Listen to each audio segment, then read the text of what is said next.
કે એટલી પરિસ્થિતિનો સામનો કરું છું, આવી રીતે હેરાન થાઉં છું, જે કામ કરવા જાઉં છું એમાં નિષ્ફળય થાઉં છું, છતાં હિંમત નથી હારતો. Your time is bad. જ્યારે સમય ખરાબ હશે ને ત્યારે આખી દુનિયા તમને સલાહ દેવા આવશે, સાથ દેવા કોઈ નહીં આવે. હેલો ફ્રેન્ડ, હું છું પ્રકાશ મકવાણા અને આપણા સેમિનારના નવા એપિસોડમાં તમારું હાર્દિક સ્વાગત છે. મિત્રો, આજે આપણે વાત કરવાની છે આપણી ઓકાતની. આપણી ઓકાત આપણને ક્યારે ખબર પડે? જ્યારે આપણો સમય ખરાબ હોય ત્યારે. અને આ દુનિયા, સમાજ, સંસાર, ઘર, પરિવાર, મિત્રો તમામની ઓકાત ક્યારે ખબર પડે? જ્યારે આપણો સમય ખરાબ હોય ત્યારે. આપણી ઓકાત કેટલી છે ને, કેટલું સહન કરવાની છે, કઈ પરિસ્થિતિનો સામનો કરવાની છે, એ પણ ખબર પડે ક્યારે? આપણો સમય ખરાબ હોય ત્યારે. અને આ દુનિયાની ઓકાત ક્યારે ખબર પડે? એ પણ આપણો સમય ખરાબ હોય ત્યારે.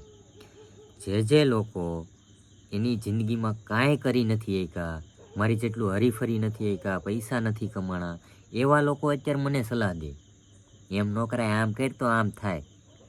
એલા ભાઈ, અમારીથી ભૂલ થઈ ગઈ, જીવનમાં લોભ લાલચમાં આવી ગયા એટલે અમારું બધું ખોવાઈ ગયું. બાકી અમે જે વર્ક કરીએ છીએ ને એ વર્ક વેલ ઓકે છે. એ વર્ક કરવાની તમારી ઓકાત નથી.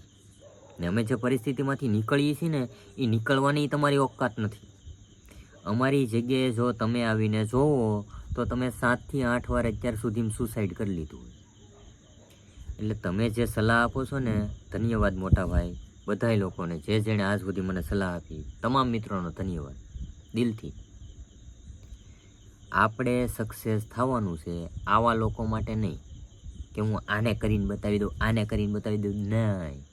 આપણને સક્સેસ થવાનું છે આપણા પોતાના માટે, પોતાની જાત માટે. અને જે એ સક્સેસ થશું ને, એ સક્સેસની ખુશી આ શંભુડાઓ માટે નથી આપણે એન્જોય કરાવવાની, આપણે પોતાએ એન્જોય કરવાની છે. એટલે એક વસ્તુ યાદ રાખજો, જે તમને અત્યારે ટોન્ટ મારે છે, જે તમને અત્યારે મેણા બોલે છે, એ મેણા ભૂલતા નહીં. સફળ થાવું ને થાવું. જો તમને એમ થતું હોય કે હું મોટા ખાડામાં ઉતરી ગયો છું, આમાંથી બહાર નથી નીકળી શકું, એમ મારા જીવનમાં એક મોટો ખાડો પડી ગયો છે, તો કોઈ પણ બિલ્ડિંગને ઊભું થવું હોય, ઊભી કરવી હોય ને બિલ્ડિંગને, તો ત્યાં પહેલાં પાયા ખોદવા પડે બાપુ.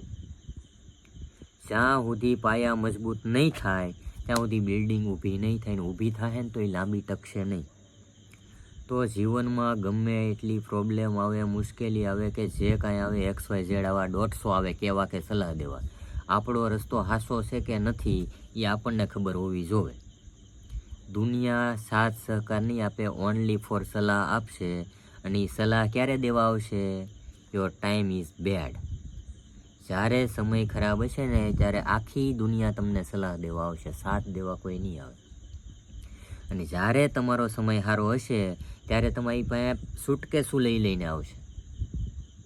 બેટા, એટલા પૈસા છે, બોલ પાર્ટનરશિપમાં ધંધો કરવો છે? આ મારા અનુભવના દાખલા કહું છું.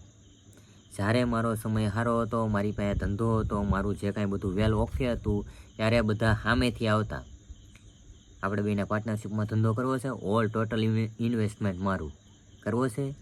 નહીં બાપુ, મારું બધું ઓકે છે, મને સંતોષ છે. પણ નહીં, એ સંતોષ ભૂલીને લોભ લાલચમાં આવીને આપણે શેર બજારમાં ગયા, આપણે ગેમિંગમાં ગયા કે નહીં, આપણે તો ડાયરેક્ટ કરોડપતિ થઈ જવું છે, એમ થવાય નહીં. જીવનમાં ભૂલ પડી ગઈ, ઇટ્સ ઓકે.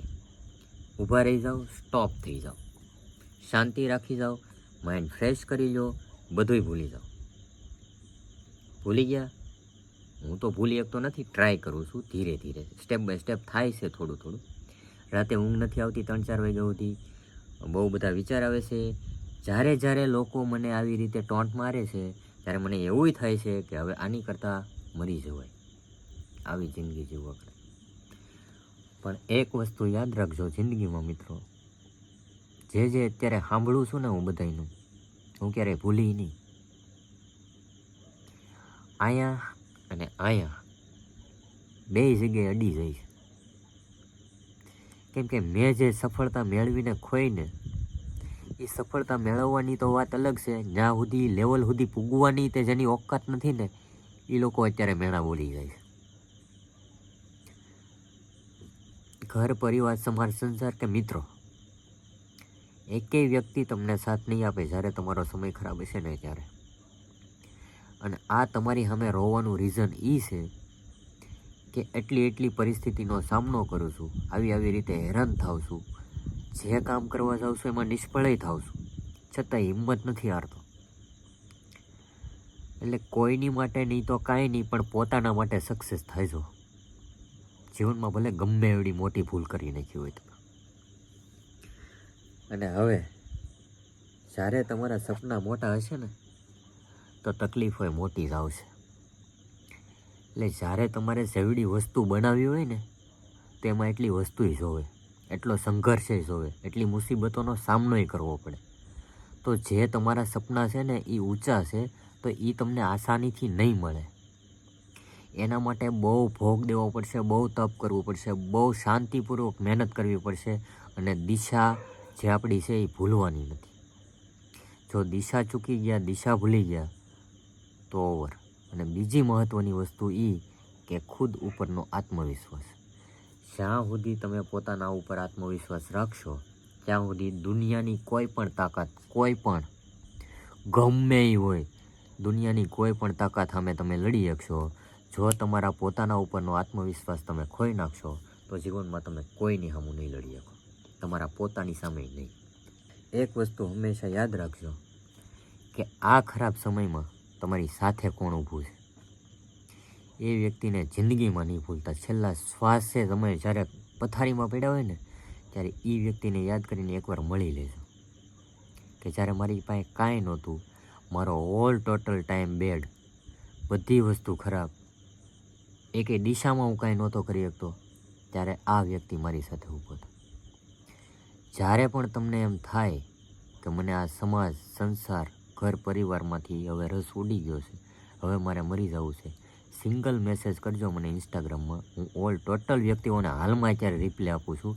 કલાક સુધી બધા ફોનમાં વાત કરું છું. અને અત્યારે આ જે વિડીયો બનાવું છું એ વિડીયો બનાવવાનું રીઝન પણ એ જ છે કે હું બધાની હારે એટલી કલાક છે ને વાત કરવામાં રહીશ ને તો હું જે મારું ફોકસ કરવામાં રહે ને મારા ધંધામાં એ હું નહીં કરી શકી.